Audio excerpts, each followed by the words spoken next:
யமுனையின் தெய்வீக காதல் கோலாகலமான மழைமுளையுடன் ராதை பிறந்தாள். அதே சமயம் மதுராவில் கண்ணன் பிறந்து வந்தார். மாலை நேரம் யமுனை நதிக்கரையில் ராதை சிரித்து விளையாடிக் கொண்டிருந்தாள். அப்போது கண்ணன் மணிவண்ணமுடன் புல்லாங்குழல் ஊதிக்கொண்டு வருகிறான். கண்ணனும் ராதையும் கிழங்கில் விளையாடி மகிழ்ந்தனர்.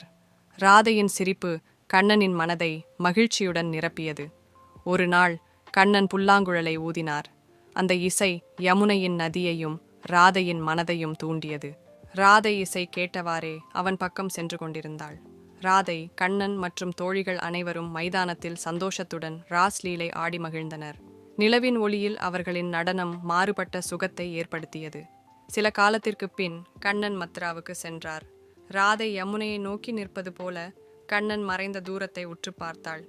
பிரிவின் துயரம் அவளின் முகத்தில் வெளிப்பட்டது. கண்ணனும் ராதையும் பிரிவின் பின்பும் ஆன்மா மற்றும் காதலில் இணைந்திருந்தனர். அவர்களின் காதல் காலத்திற்கு அப்பாற்பட்டு நிலைத்தது. முருகப்பெருமானை நம்பினால் சேனலை லைக் செய்யவும், உங்கள் எண்ணங்களை கமெண்ட் செய்யவும், வீடியோவை பகிரவும் மற்றும் சேனலுக்கு குழு சேரவும்.